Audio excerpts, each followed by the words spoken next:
Hey guys, welcome back to Tough Love with Dr. John O'Connor. Today's guest, Vito Chiaravalloti, is a good friend and has been through it, from surgeries to professional baseball to running one of the most prestigious high schools in New Jersey. And I'm so excited to have him on as a guest today. Vito, welcome to the show. My man, great to see you again. Been a while. So, it was crazy seeing your, even just talking before the show today, that you've been off social media and everything you've been doing. As somebody that, my son started at that school, he's finished now, he's at IMG. You've been a spiritual, physical, athletic motivator for the entire time I know you as an adult, as an athletic director, a coach, mentor, parent, now dad, and husband. Tell me about where you're at right now and the journey that got you from, CBA to here. First off, thanks for having me on. This is fun to reconnect.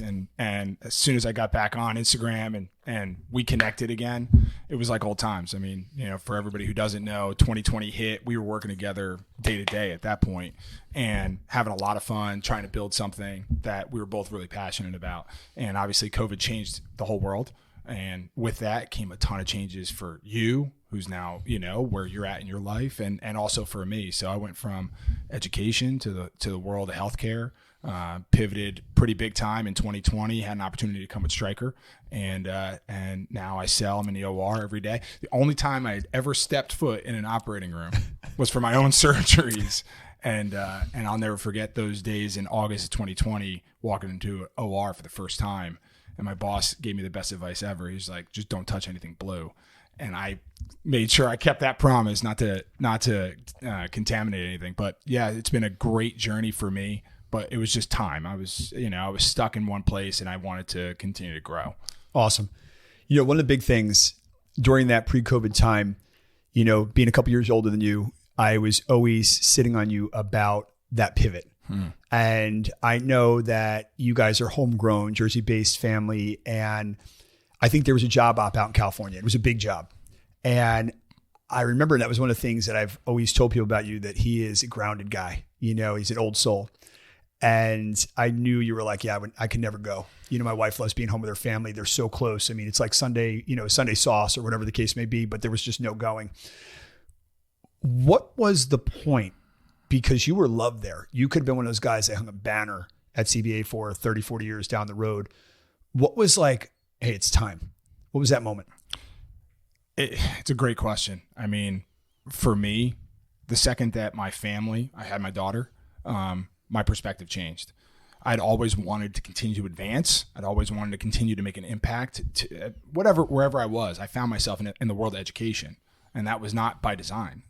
Maybe by God's design, but not by my design. Sure. And obviously a more powerful design. And so found myself in this world of education, and I just immediately immersed myself in how can I make the biggest impact possible? And I realized that my path to Catholic education was eventually running my own school.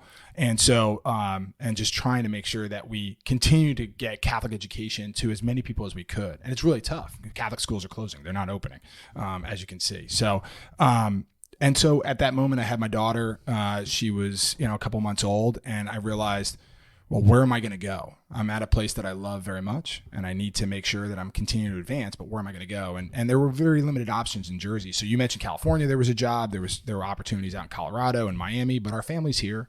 We love it here.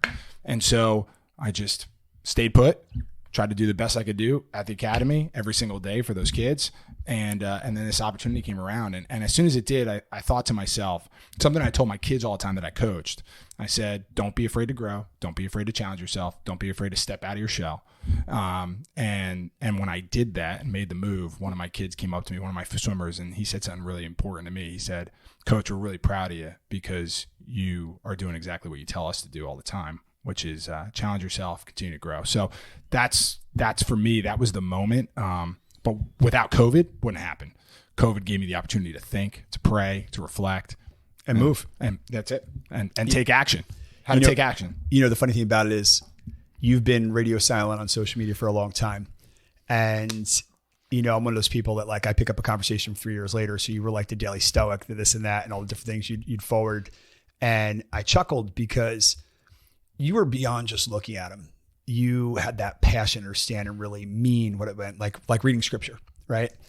And when we were working together every day, I had a really, really, really dark time. And it took a solid, it took 3 years to get out of it. And, I think like anything else, when you go into something really dark, like, your neck surgery, you come out different, right? And some come out better, some come out jaded, but you definitely come out different, right? And when I came out of there, it was like being in a blender. And my whole life, I've always been a grinder, right? I was, coming up in the short conference, we were just talking about basketball talent. Back then, coming up in the 90s, short conference pumped out a ton of Division I players, Division II players. All the time. And there was exceptional basketball players in really all sports. And, I was always a kid that had to fit in, and, and I chuckle because now you'd be elite because there was these kids, as much as they think they're specialization, they're just not as many. And, we talk about it, you being in the school systems, with the paid recruiting, they get moved, NIL, all these different things. But the one thing that I think about during that 3-year stretch is the importance of having that purpose-driven life. Yes. And, the one thing I thought about was, what can I do as I'm coming out of, being hurt and fitness? And I chuckle all the time. We were talking about one of those fitness videos the other day, and, we're putting a collage together right now of during that 2019, 2020, when I was down to 180 pounds. I'm 205, 210 pounds now. And, coming from a person that was paralyzed, fractured skull, rebuilt knee, I had never felt bottom like that before. And I know, you saw me. You saw me at my worst moment in my life. And you were right there with me when I hurt my neck. And I remember being in a living room with my wife and couldn't hold my daughter. She was only a few months old at that time, about 6-7 months old.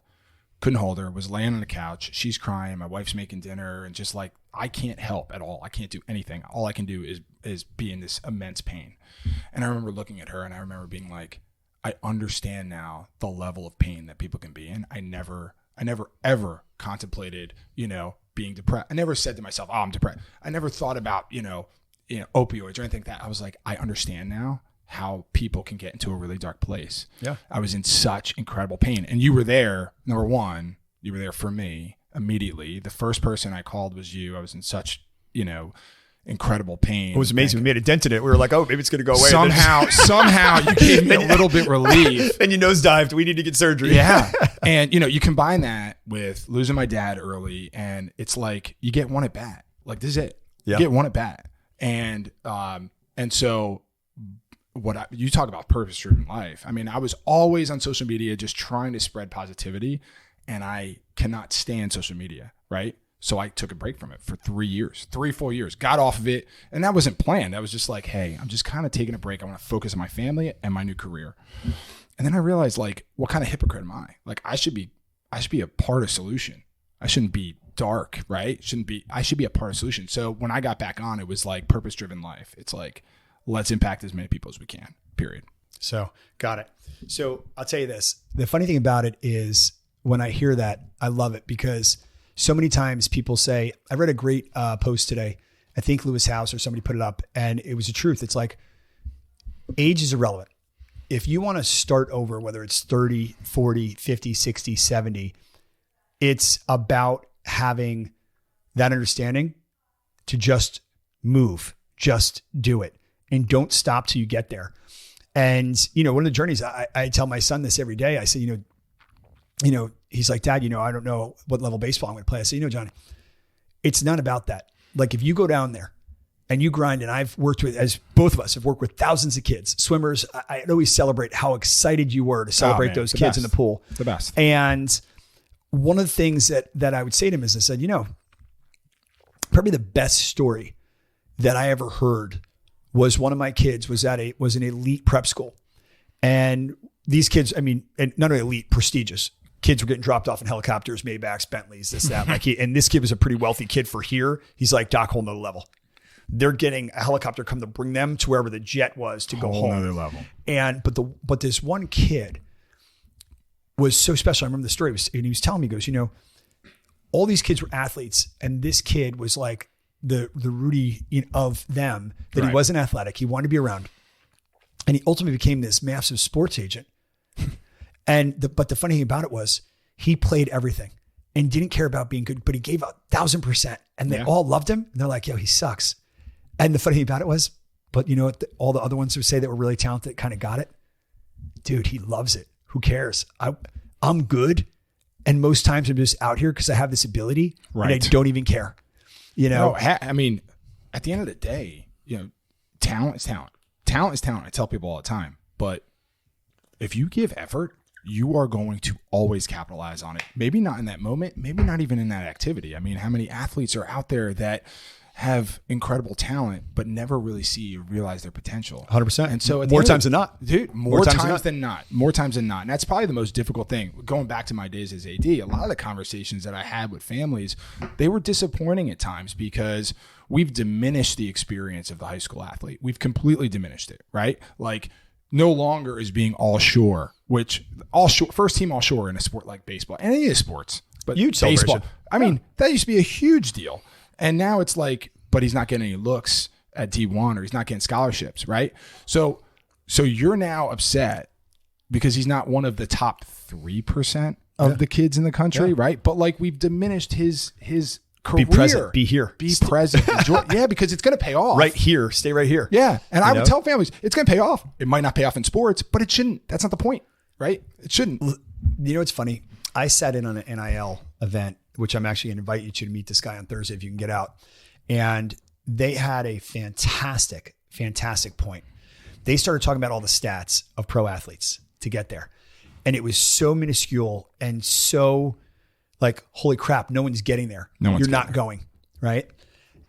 But so the argument was take the money now in high school, college, because your pipe dream of getting to the pros could be over like that. One injury. One injury, you know. Even for the most talented. For the most talented. Listen, when I go to get inspired, like to get ready to jump on the podcast, I always listen to the 30-minute, Break the Internet, Inky Johnson. And the best, right? And here he is talking about, he ruptured his carotid artery. He detached his brachial plexus. He wants to get back on the field. And he's like, I can't go. And, that man had surgery on, like say it was a Thursday. He was back at practice on Friday in a sling. And he's pushing guys. And I said, what's funny is like that gift, you may have got to the pros and sucked. You could have had an ankle injury, knee injury. The amount of bodies and minds that you're lifting up with that you never quit. I'm blown away. And, it's like, I listen to that and I say, obviously, like my Guillain-Barré syndrome, paralyzed left my body and, I can't have antiviral medicine, but I don't know how many times I've been in my clinics over the years and I took a knee with a little kid and they're like, Dr. Connor, you're so fit for your age, blah, blah, blah. And, I'm so hurt. And I'd be like, when I was your age, I was paralyzed. And, and sometimes I get choked up saying it. I'm like, cause I've been through it over the years and I'm like, and by the grace of God, I'm still here. Oh man. And I can still push myself and do stuff. And maybe I can't do it like we just talked about. I may not be able to do it like 20-year-old me or 30-year-old me, but I can still give it a go. Yeah. I was chuckling. But 20-year-old you and 30-year-old you didn't have the mind that you have today. Correct. Right? Wisdom. Like sometimes the mind and the body don't exactly overlap. Right? So many injuries that I got back then. And I'm sure the same thing. I used to lecture you when you're like, I'm playing hoops today too. I'm like, maybe not today. I'm like, weren't you sitting all day like in history or whatever? I'm like, but we want to do what we want to do. And I think if you want to think you had this best life, then you got to live it, right? And like you said, you get one crack. You get one crack at this thing. And you've talked so much about these athletes and parents, and you're one injury away. I mean, but think about all the things that we can learn as we're playing, as we're grinding through it. And that's really the goal. Is let's take something out of it. And that's hopefully that's the message that I can get across to anybody. Like you said, it's never too late. I mean, I was 39, when I changed careers and completely shifted. Yeah. And hopefully, and that's inspiration right there. I think I say this to people all the time. Like, we have people that come in and out of our company and, people taking jobs and I'm like, hey, is it a better job? It's a different type of healthcare specialty. They're getting paid more. Right. Hey, you got to do it. As much as it's a tragedy to me in that short time, that brief moment of having to reload a staff person, but if they get a $10,000, that's life-changing. You got to take it, and, I had one, near and dear. I mean, when I was going through that dark time, I was hurt, probably the best physical therapist I had ever worked with to date. And we just recently lost her to a competitive company. But when I had time to sit with myself and reflect, that person was with me every day trying to get me better. And, you know, whether we were going to get a foot massage to make me feel better because how miserable I was, or, Right.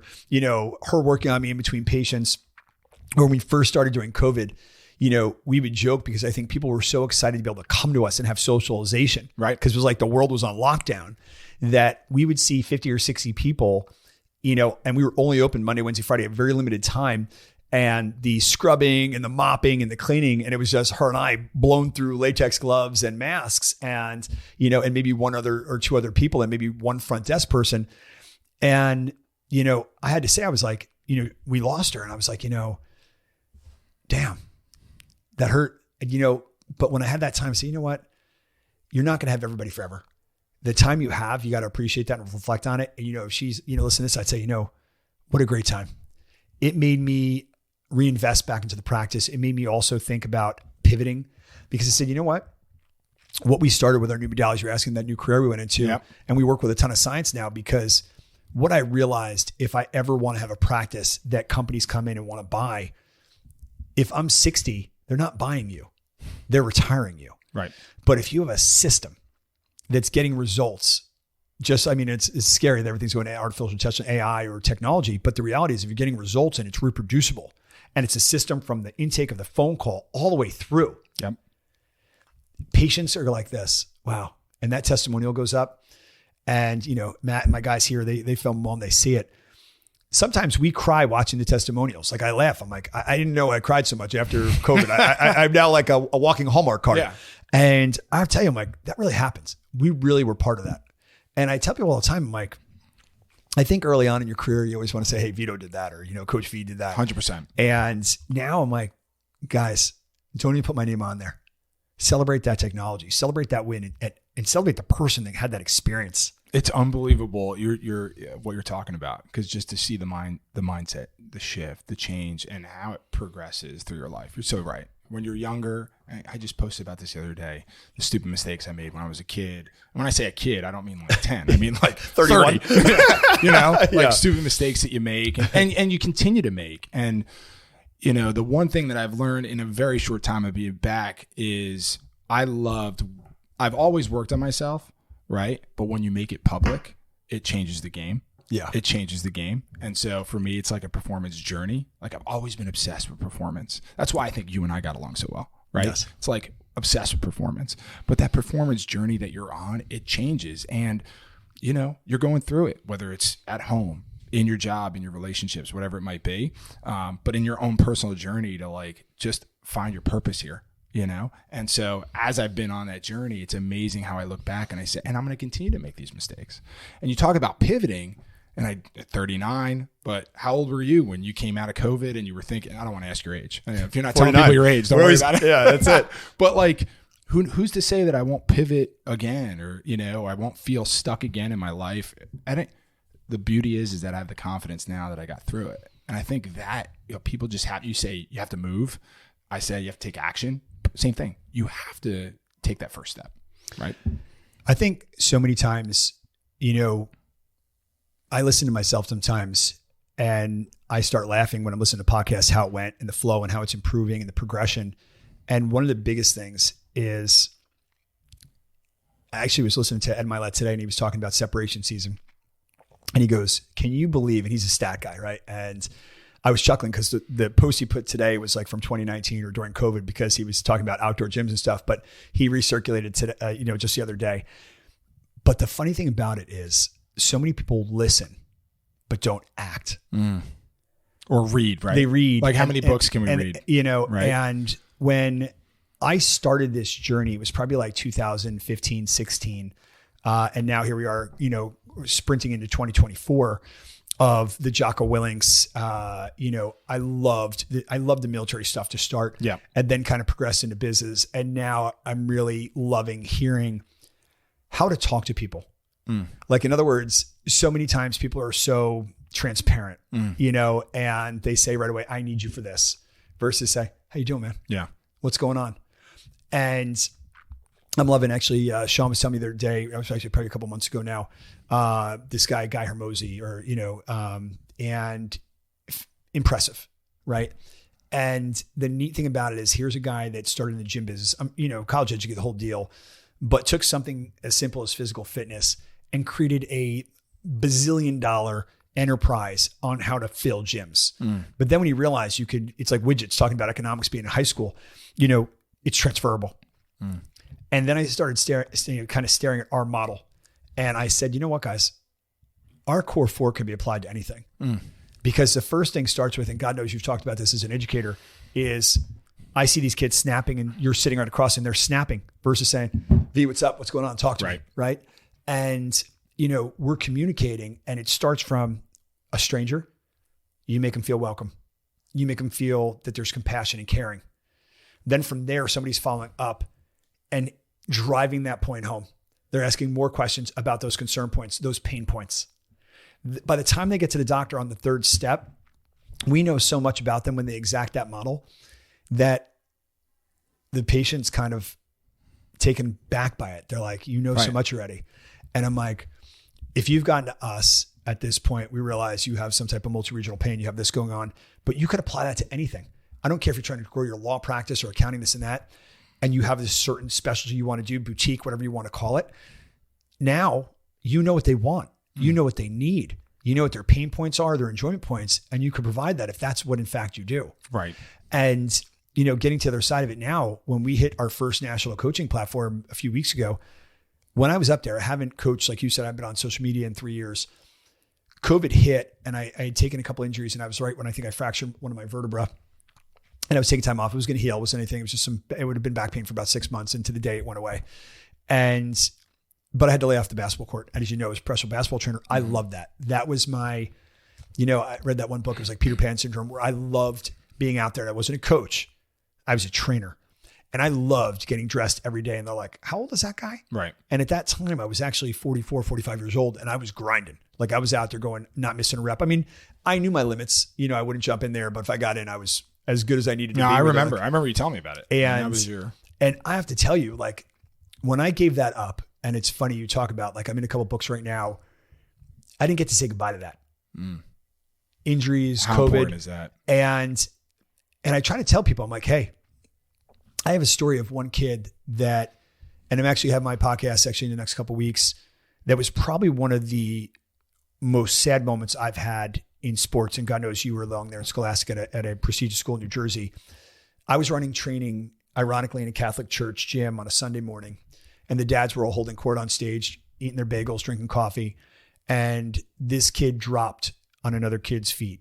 And unknown to him, he had the sudden death syndrome. He had the viral version of it, rare, ultimately monitored by the Mayo Clinic and another international heart institute. And he had a progressive virus that was literally asphyxiating one of the chambers to his heart. And his heart was failing. And in that moment, he dropped, and I yelled to the dad, and they're not paying attention. These are guys that are dear friends to me to this day. And I yelled, Jim, at the top of my lungs, and he doesn't look, then he looks, and then he realizes, and they think it's blood sugar. Maybe he had a couple beers the night before, and he turned gray. That's not beer, right? They get him to the hospital. They're like, hey, this isn't us, this and that, progresses. And this kid had a journey. Gets back to play. It took, I don't even know, maybe probably took a year for him to get clearance to allow him to be back in sports. He comes back. What tenacity, what dignity, what motivation as a young man to go through that. And I think too, it's like one of those things that they say you don't really think you're going to die until you're like 27, 28. You feel like you're invincible. But he was at a point right before like an act of God, that virus started to reverse. They told him that we might have to start thinking about getting you on a, replacement list, and it turns, it's real life shit. Right. And, in that moment, that day I got home when that went down, I'll never forget it. We were living in Jackson at the time. I went outside and I sat by my fire pit up on the deck, and I just put my head, and I have young kids at the time, and I literally just put my head in my hands and just started crying. And I was What year was that? Oh goodness. Had to have been about 10, it had to have been about a decade. It had to have been about 10 years ago. Wow. And, now he's got a fashion brand. But the moment my story was staying in it, and you get one crack at it. his senior year, him and a coach, and they're all friends, he stopped playing and he quit. And I always say, hey, you know what? Sometimes you quit and walk away. But he didn't quit and walk away. He quit like that kid I was telling you earlier. And he was the best fan ever. Right. He led the Cougar Den, like, in CBA Crazies, whatever. Yeah. And I remember talking with him, and we always had, like, I have a picture of him and I when he was a baby with a little headband on, with the little wristbands on. And I'm drilling him in the auxiliary gym, and he's probably 6, right? And he goes, Doc, you've been with me a long time. I said, yes, I have. He goes, I will never stop thinking about that. I wish I was part of that team. And the only thing I could do, because I couldn't bring myself back to it, because the coach would have probably taken him back, but he's like, I can't, was be the best fan I could be. And they won a sectional that year, and they put a banner up and all that. And what's funny is I always say, it's like, there is nothing like going into a home gym, like old school CBA. Mm-hmm. And that there is a 6th man. You know what I mean? Those and this kid was literally like the Irishman or like the Buckeye. You know what I mean? Like, like going up and down the leading sideline. Leading the chance. And this day, you talk about an impressive young man. He's launched a clothing line. He's got a fitness thing. He's got this, he's got that. And I say, I would say to him right now, if he's listening, I say, John, that's winning. 100%. Right? 100%. You make halftime decisions and sometimes you lose. And in that situation, you maybe didn't, you got one crack at it, but everything you're doing now, that should be a story you look back when you're reflecting, you're sitting in a boardroom and this becomes a major national brand or national brand. It's like, hey, once I walked away, I would never do it again. Yeah. Or if you walked away, it could have been the best decision you ever made. Best decision you ever made. Right? And 100%. It depends on how you spend it, right? Half empty, half full. Mindset. Yeah. Mindset. I mean, life will happen to you regardless, right? Life's going to happen to you, but it's how you interpret it. And I think a lot of that it's true for all of us, and we all go through it. I mean, our perception's the reality, but you have the ability to stop, take a breath, and try to translate what's happening to your world. And so for him in that moment, if he felt like that was what was best for him, he can look back on it with pride. Yes. Right? Whereas, not all of us, we don't always have that luxury where we look back and say, hey, that was a positive thing. But we have to at least try to have the mindset of, listen, I see it. It happened. How do I move past it? It's funny. I've been reading so much spiritual work from Eckhart Tolle and these different, like these just deep healers and transcendence or whatever they refer to themselves as. But the funny thing about it is half our memories are not even accurate. And so I try to tell the kids, I'm like, I used to love being like a young kid here, the aunts and uncles, especially on the Irish side, talk about Irish folklore, especially if there was a scotch or a beer involved. The stories got better as the night went on. Always. And I would say, I'm like, reframing is everything. Right. And so in that moment, don't look at it like you quit. Look at that time you felt like, hey, I left it out there. Right. And then, you went on. Now, don't get me wrong. I think there's something said. I don't care whether it's your business life, personal life, whatever. I think that if you're going to take the shoes off, you're going to lace them up for the last time, you got to bring it. Yeah. And that's one of the things that we've always got along with, like you're like a big brother to you, because I got you by a couple of years, is I always tell people, I'm like, hey, look, like right now I'm on a big fitness, like a huge fitness push and supplementation, exercise, recovery. But more along the lines for me is I had to reframe what I was and who I am, because I realized I can't do a lot of stuff I used to do, but I sure as shit can do a ton of stuff that I couldn't imagine that I ever would have did again. And one word that I hear a lot of these, massive podcast people out there talk about is gratitude. Mm. And when I was going through it in that dark space, I honestly would sit there and have like those horrible alligator tears come down, like one, because I couldn't think of one thing I was grateful for. I couldn't even look at that line, like look in the mirror and be like, my kids, anything. Because I was like, I just went there, and you were just thinking about it because you went pretty quick for that surgery. I went 91 days sleepless. 91. I remember to this day. I remember, and I believe one of my friends gave me a CBD gummy or something, and it knocked me out during New Year's Eve. And I was like, whoo. You'll do whatever it takes. You'll do whatever it takes. Wait, when you try traditional medicine and you're me and you treat with as many doctors and work with as many physicians you do, I had access to everything. Nothing worked. I would chuckle because I would tell people, I'm like, this, that, whatever it was supposed to be the drug, say it was Ambien or something. took it at 8 o'clock, try to get a good night's sleep. And everybody's like, oh, I sleep 10 hours on that. Like clockwork, at 10:01, I would wake up like this, wide awake. Right. And I'm Wide like, awake. oh, good Lord, you know? And I don't know about you, but I'm a terrible human being when I don't sleep. Regardless of the pain I'm in, I'm just not a good person. Without a doubt. Like, I'm so methodical in that. And that's like, it's probably the whole thing with Tough Love, this podcast about rituals, routines. I don't come out of that. You know, there's a bunch of guys that I love that are coaches in different levels. Like, you know, Todd Durkin's a sports performance guy. He was Nike sponsor. He's got a great story. He's been through a ton of injuries.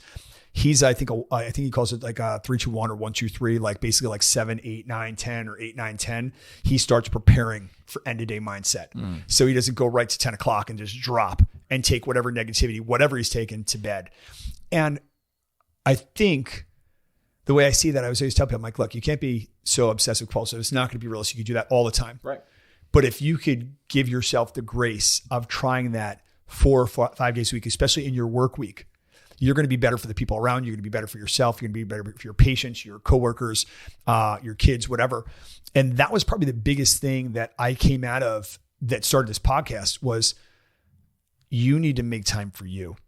Because, you know, there were a few things that I was hanging on when I was really banged up. Was I got so desperate at a certain point that you would have thought that Tony Robbins was like my spiritual motivator, because I needed something to be so simple, but it was the truth. It was like, he would say, when you get on the plane, the first thing the flight attendants go when they go off to the safety regulations is, before you go to help anyone first, put on your oxygen mask. Right. Right.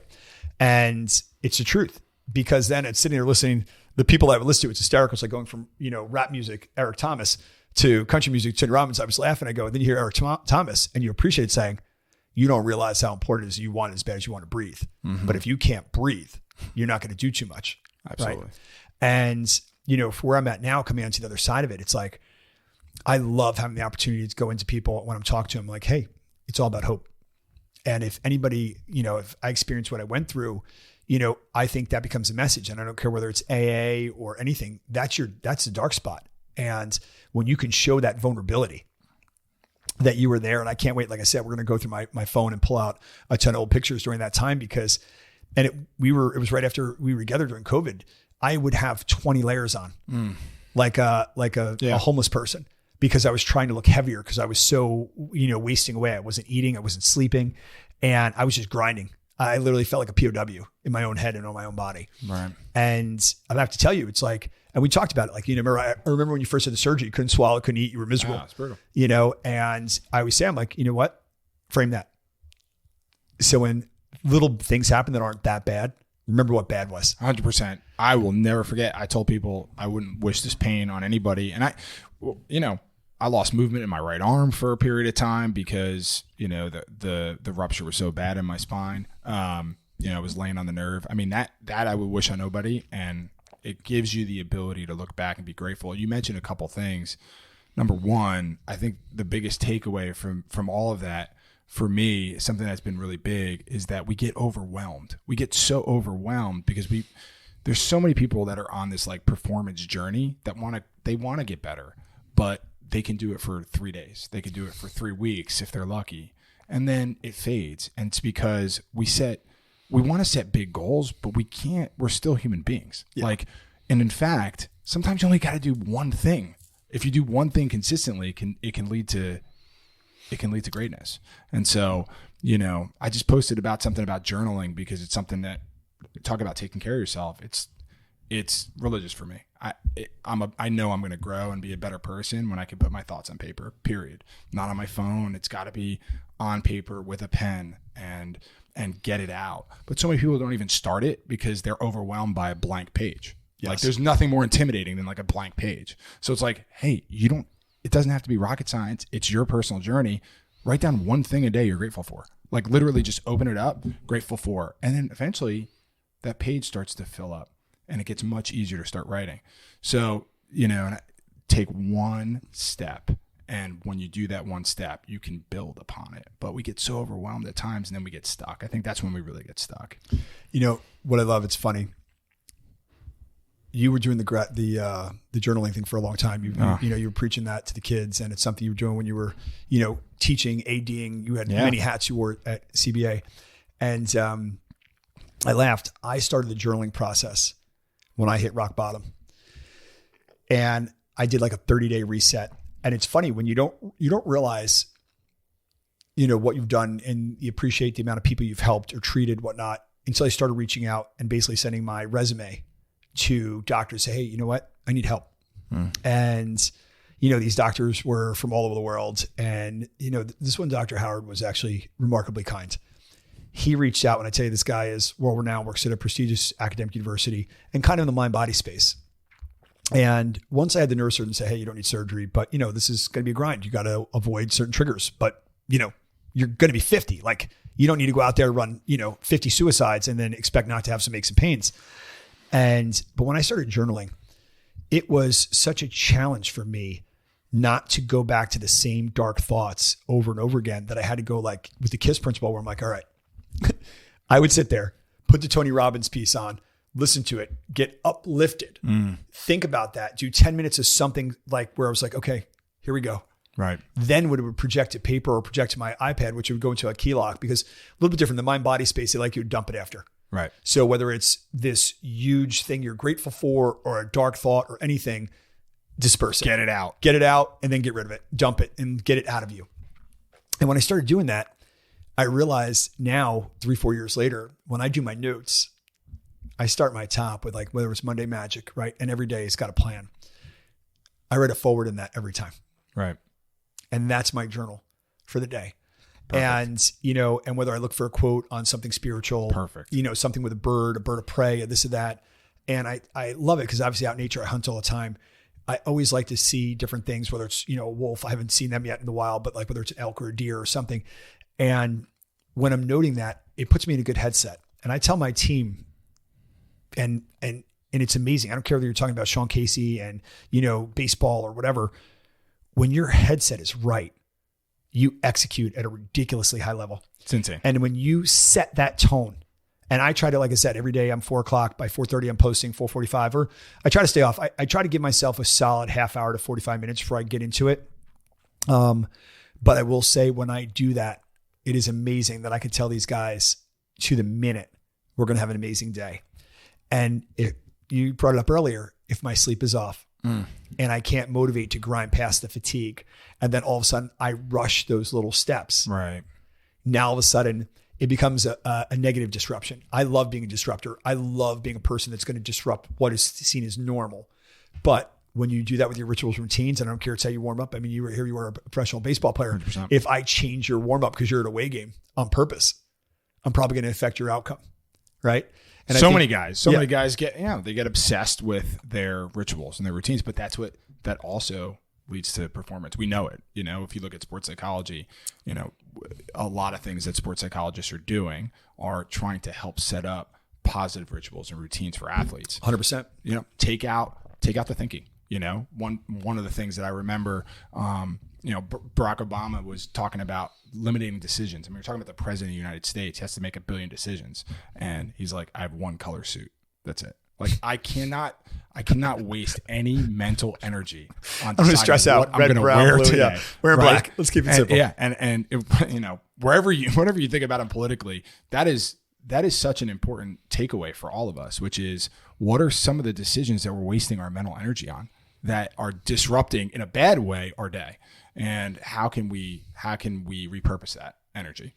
Love it. One thing.